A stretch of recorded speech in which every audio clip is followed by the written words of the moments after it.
aí, capopeiras e capopeiras de plantão, aqui é a Jo e está começando mais um Jo Capopeira. E hoje vamos trazer aí a teoria de TXT, amores. Eu sei que não é nossas quartas teoria, mas a dona Big Hit gosta de lançar as coisas antes, né? Não gosta de seguir o cronograma da JoJo, e vocês estão pedindo muito para que eu interprete o MV de Eternally, eu não sei falar o nome dessa música, mas é o último MV que lançou, que tem 20 minutos, né? Obrigada, na Big Hit, por eu ter que interpretar 20 minutos em 15 minutos de vídeo. Mas sim, vocês têm pedido, então eu trouxe, né? Eu adiantei o TXT aí pra segunda-feira, pra que também não penalize a teoria de Stray Kids. Eu sei que muita gente gosta da teoria de Stray Kids, então a teoria de Stray Kids vai sair na quarta-feira, e hoje nós temos aí a nossa interpretação do último MV lançado pelo TXT, que eu não sei falar o nome, não adianta, Eternally, não sei falar, e não vou falar, ponto. E se você gosta de TXT, gosta de teoria, gosta de K-pop, e se não gosta também, deixa seu like, curta o vídeo, né? Ajuda a Mana Capopeira a crescer no YouTube, compartilha pra geral e se inscreva se você não é inscrito, né, amor? Venha fazer parte desse vale. E agora vamos interpretar aí 20 minutos de MV. Meu Deus, dona Big Hit, você tá acabando comigo. Jo Capopeira. Bom, gente, antes de eu interpretar, eu vou deixar uma coisa bem clara pra vocês. A teoria de TXT é uma teoria em que eu vou construindo ela a cada material que o TXT lança. Ou seja, ela muda muito com o tempo. Então tem coisas que eu disse lá no passado que já caíram por terra, e tem coisas que eu posso dizer aqui que possam se confirmar ou se alterar com o tempo, tá? Isso é uma coisa muito complicada de teorias que a gente vai construindo à medida que o grupo vai lançando, tá? É muito comum que ela se altere. Então, assim, no final de todas as promoções, quando o TXT já tiver lançado tudo que ele tiver tido para lançar desse último álbum, eu vou fazer um resumão, né? Um vídeo de resumão da teoria até o momento, né? Desses 3 álbuns aí, montando toda a cronologia certinha, tudo bonitinho, tudo certinho. Nesse resumão, vou dizer o que se confirmou, o que caiu por terra, o que ainda é teoria que não foi confirmado, que é só teoria que pode ser alterado, para vocês terem uma noção. Então, assim, quando vocês forem ver os meus vídeos antigos, principalmente se você for novo aqui no canal, pode ser que tenha coisa que eu disse lá no primeiro vídeo, que agora, no 15º, 16º vídeo, eu tenha dito outra coisa. Porque sim, a teoria se altera com o tempo, por uma questão de a gente não saber bem ao certo a cronologia correta da teoria, já que a gente não sabe o que se passa na cabeça da galera que monta essa teoria, entendeu? Que monta esse conceito do grupo. A gente não sabe, então a gente tem que trabalhar com o que eles mostram pra gente, entendeu? E ali no início do MV deles, né, tem aí a primeira sessão, a sessão 1, que se chama O Fim da Noite. Então, o fim da noite. E daí aparecem algumas frases ali antes de começar o MV, que é: na noite do fim, o mundo se tornou um pedaço. A noite dos meninos também foi tingida de escuridão. A lembrança do futuro que estava distante ocorreu lentamente os meninos, e os meninos perguntaram em um labirinto de pesadelos: não há outra opção para nós? Os meninos estavam confusos. E daí inicia o MV. O MV é mais uma representação da ilha depois do incêndio. Gente, assim como o Puma, aquela caverna é uma representação da ilha, aqui aqueles escombros e aquele lugar também é uma representação da ilha. E por que pode se alterar? A ilha é um sentimento, gente, como eu já falei pra você. E os sentimentos se alteram de acordo com as coisas vão ocorrendo. Então, obviamente, é super comum que a aparência da ilha mude com o tempo, de acordo na teoria, porque a ilha é um sentimento. E a gente sabe que é a ilha por causa do dragão, que remete o dragão que aparece no final de Magic Island. Então ali logo no início aparece aquele dragão indicando que lá é a ilha. Então a gente sabe ali que é a ilha, mas a ilha tá bem mais sombria, bem mais escura, o que diz de acordo ali com as frases que aparecem no início. Ou seja, a ilha, aquele sentimento que eles tinham em relação à amizade deles, se tornou escuridão, se tornou algo sombrio. E daí por isso que a ilha tá daquela forma. Daí a gente tem a primeira cena do MV, que é os meninos, né, lá naquela ilha lá toda destruída, e eles estão com uma roupa tipo escolar, porque eles eram estudantes e isso aconteceu aí na época de escola deles, né, no ensino médio deles, isso a gente já sabia. E daí no momento o Soobin pega o diário. Pela letra da música a gente sabe que é um diário, tá? Tem uma parte da letra da música que fala a palavra diário ali, numa da parte da letra da música. Preste atenção na letra dessa música, né?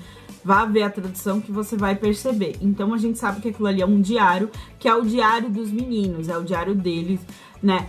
Pode ser de um único integrante ou de todos eles, em que eles escreviam as coisas que eles passavam, que eles sentiam. É um diário e tem a ver com eles. Isso a gente não tem confirmado o que exatamente é o diário que tá escrito, mas esse diário é muito importante. Então, o Soobin pega esse diário, né, e tenta entregar para o Win-Jun, mas é tarde demais, e mostra ali o Win-Jun todo, né, todo cagado com a cara, né, mostra o Win-Jun com a cara, né, meio ensanguentada, como se tivesse sido machucado, mostrando que o Soobin chegou tarde demais. Ou seja, depois do incêndio, o Soobin tenta salvar o Win-Jun, mas acaba dando errado.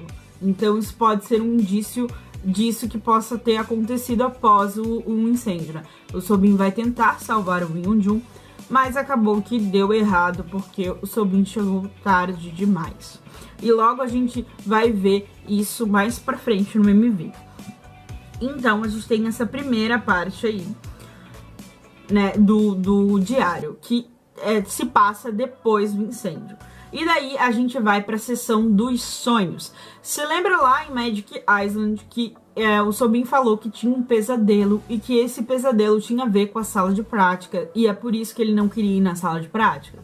E que tinha todo aquele lance dos fantasmas, da sala de práticas e tudo mais? Então, parece que todos os meninos estavam tendo pesadelos com relação, né, ao que poderia vir a acontecer na casa, que é um incêndio, dando indícios ali que eles iriam se separar e que a amizade deles iria acabar. E daí aqui nesse MV a gente vai ver o sonho de cada menino. Então aquilo que aparece é o sonho de cada um deles. Eu não sei necessariamente se aquela parte em que eles estão na sala de práticas se remete a um dia comum que eles estavam antes do acidente, né? Que é para mostrar o que eles faziam nessa sala de práticas, por que eles iam lá. Eu acho que é isso, tá? E não que é aquele dia depois de Magic Island que eles saem e vão pra sala de prática no metrô. Não acho que é isso. Eu não acho que o incêndio ocorreu na sala de prática, porque mostra que o incêndio não ocorreu lá, né? O incêndio ocorreu na casa. Então, a sala de prática era um lugar que eles iriam, só outro lugar além da escola, da casa, que eles iriam ali para se reunir. E o sonho de todos eles começa naquela sala de prática, então é por isso que eles estão ali. E daí eles estão ali se divertindo como se fosse um dia comum, e de repente cada um acaba sofrendo alguma coisa. A do Soobin é um pouquinho maior, então começa ali, inicia com o pesadelo do Soobin. O pesadelo do Soobin ele tá lá e ele sente que tem algo esquisito naquela sala. Enquanto os outros meninos não estão ligando muito para aquilo, ele sente que tem algo esquisito. Ele vai na janela e ele escuta barulho de tráfego, né? Como se fosse de carros, de metrô, que lembra muito o metrô de Magic Island. E quando ele vai pra porta, ele vê lá o elevador se abrindo, ele acha esquisito, né? Ele sente alguma coisa esquisita. E daí começa a dar aquele pânico e ouve-se um barulho de alarme de incêndio, né? Remetendo a um incêndio. E daí as coisas começam a ficar ruins, assim, digamos assim. E daí inicia a sessão 2 do MV, que se chama Uma Música Estelar. Então o Soobin, ele parece aí que ele sai daquela sala de prática e ele vai para memórias de infância. E a gente percebe que são memórias de infância porque ele encontra com o eu dele do passado, criança. Então ele tem memórias de infância na qual várias outras crianças brincavam juntos, mas ele estava sempre ali sozinho, mostrando que ele era uma criança muito sozinha, muito solitária antes, né, de encontrar os meninos, de conhecer os meninos. E ele acaba voltando a ser essa pessoa solitária por causa do incêndio. A gente vai ver mais pra frente no pesadelo dele. Então, ele começa a passar por essas memórias de infância, eis que ele encontra com o eu dele do passado jogando um tipo de jogo de tabuleiro. Enfim, ele se depara diante ali de um jogo de tabuleiro e ele encontra com o eu dele do passado que passa por ele, meio que indicando, dizendo que a partir de agora ele vai estar sozinho de volta. E daí, então, aparece a menina, que seria lá o tal do fantasma da sala de práticas. Aparece a menina, e daí, né, a menina aparece ali e ela abraça ele enquanto ele está chorando e se sentindo sozinho. Este foi aí o sonho, né, o pesadelo do Soulbean. E daí a gente descobre o maior medo do Soulbean, que é o medo ali de ficar sozinho, de voltar a não ter amigos, de ser solitário. Isso é um trauma que ele tem muito grande e ele tem muito medo disso. E acaba que ele, nesse sonho, ele tem uma premonição de que ele vai voltar a ser uma pessoa sozinha, uma pessoa solitária. E realmente, depois de um incêndio, ele acaba voltando a ser uma pessoa sozinha, uma pessoa solitária. E daí, no final do sonho dele, aparece a frase: meus olhos se enchem de lágrimas quando eu acordo de um sonho familiar. Ou seja, é isso que eu tava dizendo pra vocês. Por que esse sonho é familiar? Porque remete à infância dele, no qual ele também era sozinho e meio que ele se sente ali sozinho de novo. É como se ele estivesse revivendo aquela solidão do passado. Nós vamos para a sessão 3. A sessão 3 se chama Promessa.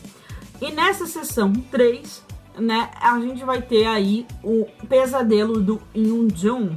O pesadelo do Yoon-jun, ele tá lá, ele tá na sala de práticas e de repente ele volta para aquela ilha nos escombros, né? Ou seja, talvez aqueles escombros, aquela ilha destruída, seja a versão da ilha após o incêndio, através dos sentimentos do Yoon-jun, do pensamento do Yoon-jun, né? Do ponto de vista dele. E daí, ele tá lá naqueles escombros lá e ele se vê, né? Ele se vê morto, né? Ele se vê morto. Mas uma parte dele tá viva e a outra tá morta. O que isso significa? Que depois do incêndio, um lado dele vai morrer e é o lado inocente, o lado, digamos, o lado bom, o lado bondoso, inocente, né? E logo depois o Yoon-jun se depara com o gato de olhos coloridos, né? Que tem duas cores no olho ali. Se eu não me engano é roxo e verde, agora eu não lembro.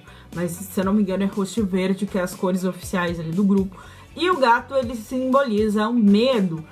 Então, o medo do Yoon-jun é que ele perca a bondade dele, né? Que ele perca a ingenuidade dele, a inocência dele. E após o incêndio ele acaba perdendo e se tornando uma pessoa um pouco mais revoltada. E talvez por isso ele ganhe os chifres. Então a gente sabe que essas anomalias que eles ganham, né, é depois do incêndio, mas são anomalias figuradas, que só existem ali na mente deles dentro da ilha. Fora da ilha aquilo não ocorre, tanto porque sempre quando eles estão com essas anomalias, eles estão na ilha. Então, eu já expliquei um pouco mais sobre essas anomalias num outro vídeo, se você quiser ver, tá aqui nos cards. Então, né, o Yoon-jun, ele acaba depois do incêndio perdendo aí sua inocência, né, a sua bondade, e era justamente o maior medo dele que acaba acontecendo ali. O gato ali representaria um medo, talvez a representação do medo de Yoon-jun seja o gato. E em Nap of Star ele também sente medo de um gato, então faz super sentido, né, essa ser a representação dele. E por que ele se revolta? Já que ele é visto como um vilão injustamente, ele acaba se revoltando e tendo atitudes um pouco ruins, né? Ele acaba pendendo para um lado não muito legal. Então é por isso que a gente vai ver essa reviravolta aí da personalidade do Yoonjun depois do acidente. E por que que o nome é Promessa? Né, o nome da sessão dele é Promessa. Justamente porque eu acho que ele é um dos poucos que manteve a promessa. E ainda assim, por manter a promessa, ele acabou aí tendo consequências muito negativas. Diferente dos outros meninos que quebraram uma promessa e tiveram benefícios. E a gente vai ver isso mais pra frente. Tá? E daí no final do sonho dele aparece a frase: naquela época, eu pensei que isso era a salvação. Então, o que ele pensou que era a salvação? Que matar a bondade dele, né? Matar o lado bom dele, assim dizer, seria a salvação para que ele, né, conseguisse enfrentar tudo que ele estava sofrendo após o incêndio. E, na verdade, não era, né? A gente vai ver mais pra frente que não era. Então, a gente vai para nossa sessão 4, que é, o nome dessa sessão é número 17. E o número 17 em si, eu não sei qual relação tem diretamente, porque isso não foi confirmado nessa parte do número 17. Mas talvez o número 17 seja a idade que eles tinham quando tudo aconteceu. Pode ser. Ou pode ser outra coisa, isso ainda é teoria, não foi confirmado, então não vou entrar muito na questão do número 17. Mas é o pesadelo do Byung-gyun. No pesadelo do Byung-gyun, depois que ocorre aquele alarme de incêndio na sala de prática, a gente vê ele sendo refletido em como se fosse vários espelhos, né? Ele se vendo em vários espelhos como se ele fosse duas caras, duas faces. Eu acho que isso pode representar isso, que ele vai ser o duas caras da história, né? Ele tem culpa pelo incêndio, mas ele vai se bancar de vítima e vai ser a vítima do rolê. Então ele vai agir aí como uma pessoa injusta, duas caras.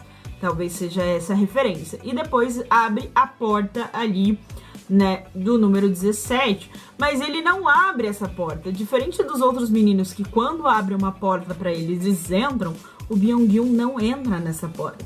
Porque ao olhar o que tem dentro dessa porta, inclusive ele olha com o celular, e o fato dele estar o tempo todo nesse MV com o celular tem uma simbologia muito importante, vocês já vão entender. Ele vê ali que ao entrar ali naquela porta, parece uma espécie de um adulto culpando ele por alguma coisa, né? E ele tá ali com o diário, ele se agarra ao diário, ele meio que esconde o diário, ele pega o diário, esconde o diário para que aquele adulto não chegue no diário. E ainda assim ele acaba sendo repreendido por esse adulto. E no final ele acaba tendo os espinhos nas costas. Então por que ele não entra na porta? O não entrar na porta significa que ele não assume a culpa pelo erro que ele cometeu no incêndio. E ao não assumir, ele não vai ser responsabilizado negativamente por isso, né? Os adultos, as pessoas adultas não vão responsabilizar ele por isso. E isso também é um indício que o diário está com o Byung-gyun. O Byung-gyun pegou o diário. Então, o fato do Byung-gyun ter um celular o tempo todo na mão é como se ele fosse o detentor da informação. Ele tem o diário, ele tem o celular, ou seja, ele sabe, né? Ele tem a prova do que aconteceu no incêndio, mas aquilo pode incriminá-lo. Então, ele não revela. E ele achando que não revelando aquilo, ele não vai se tornar um monstro e ter aquelas espinhos nas costas, mas é justamente aquilo que faz ele se tornar um monstro. E ele se vê um monstro, se assusta, e é por isso que ele não entra na porta. Você pode perceber que ele é o único que não entra. Para todos aparece uma porta. O Byung-gyun é o único que não entra nela, né? Então, isso tem essa interpretação no MV. E no final do sonho dele aparece a frase: como eu devo confiar? Mostrando aí que o Byung-gyun não confiou nos amigos, né? E talvez por ele não ter confiado tanto nos amigos, isso possa ter causado um incêndio que afastou todos eles. Porque em Napostar a gente vê um momento da MV que eles estavam juntos numa fogueira e eles se afastam. Isso simboliza ali que um incêndio afastou eles. E aqui a gente vê isso de novo, que o incêndio meio que afasta ele. E daí a gente tem a sessão 5, que se chama Morada do Descanso. E, gente, ela tem esse nome e ser a sessão do pesadelo do Terrien confirma mais a minha história do coma, gente. O coma vai rolar, eu tenho quase toda certeza, mas o coma ainda é teoria. Então a gente tem um pesadelo do Terrien, e o Terrien está em um campo de flores roxas muito bonito, parece uma coisa bonita, uma coisa serena, mas tu olha pra cara do Terrien, ele não tá nem um pouco feliz de estar ali. E daí ele vê uma pessoa ao fundo, ele tenta acenar, gritar pra essa pessoa, mas a pessoa não tem nenhuma resposta, não esboça nenhum movimento. Então ele decide chegar perto dessa pessoa. E ao chegar perto desta pessoa, ele se depara com o Hyunjun morto, né? E os pés deles estão sujos aí, o pé do Terrien tá sujo como se fosse o sangue roxo do Hyunjun, porque nesse sonho ali o Hyunjun tem um sangue roxo, que é lindo, ele tá lindo, ele tá divino ali. E daí, ele tá com uma coroa, como se fosse uma coroa de espinhos na cabeça, o Hyunjun, se você for perceber, como se fosse de espinhos de plantas. Isso faz referência à crucificação de Jesus Cristo, que foi colocado em Jesus Cristo uma coroa de espinhos na crucificação dele. Isso é uma referência bíblica. Isso significa que o Hyunjun vai ser crucificado justamente porque, sim, Jesus Cristo não fez nada de mal pro povo e o povo crucificou ele. E Hyunjun não fez nada de mal e o povo vai crucificar ele. E o Terrien tem a sua parcela de culpa na história, ele tem a sua responsabilidade, e é por isso que os pés deles está sujo do sangue ali do Hyunjun. E a gente tem a frase do final do sonho do Terrien, que é: nós vamos achar um jeito. O Terrien, ele acredita fielmente que eles vão achar um jeito de se unir novamente, mas ele não sabe como. Ele acha que se aliando ao Byung-gyu ele vai conseguir, mas acaba que ele só piora as coisas, né? Só piora a situação. E durante todo o coma do Terrien, o Terrien vai ficar revivendo este pesadelo. Então este pesadelo é o coma do Terrien, gente. Que triste, mas vamos lá. Mas não vai ser para sempre que ele vai ficar no coma, né? Segundo a minha teoria, né? O coma ainda é uma teoria, o coma não foi confirmado, gente. E daí nós temos a sessão 6, que é a sessão A Mão da Eternidade. Olha que bonitinha, esse é o nome da sessão, A Mão da Eternidade. E a gente tem ali, né, a história do Hyun-Ning Kai, em que ele entra pelo elevador, né? O elevador, como porta, ele aparece somente pro Hyun-Ning Kai e pro Sol-bin, mostrando que o Hyun-Ning Kai e o Sol-bin vão ter a chance aí de salvar, né, de unir os amigos, mas só o Hyun-Ning Kai entra de fato no elevador, ou seja, só o Hyun-Ning Kai consegue salvar os amigos. Então quem vai salvar e juntar os amigos de novo é o Hyun-Ning Kai. E daí ele entra naquela porta branca, ele vê aquela porta branca e lá tá de um lado ele e de outro os amigos, e tem aí uma espécie de céu, de mundo ali para ele atravessar. E o Hyun-Ning Kai não pensa nem duas vezes antes de ir lá e tentar atravessar, e ali acaba o sonho dele. Então mostrando que o Hyun-Ning Kai ele vai fazer de tudo para salvar os amigos, para aproximar os amigos, para se juntar com os amigos novamente, né, para chegar até eles. E daí, a frase que aparece no final do sonho do Hyun-Ning Kai é: não consigo o segurar, mesmo que esteja desesperado por isso. Então, o Hyun-Ning Kai vai tentar de todas as formas salvar o Hyunjun. Então, ele vai tentar, né, fazer com que o Hyunjun não tenha atitudes ruins e não seja uma pessoa revoltada, porque parece que o Hyunjun vai se revoltar contra o mundo, gente. Mas mesmo assim ele vai ter dificuldade para controlar, né, a revolta do Hyunjun.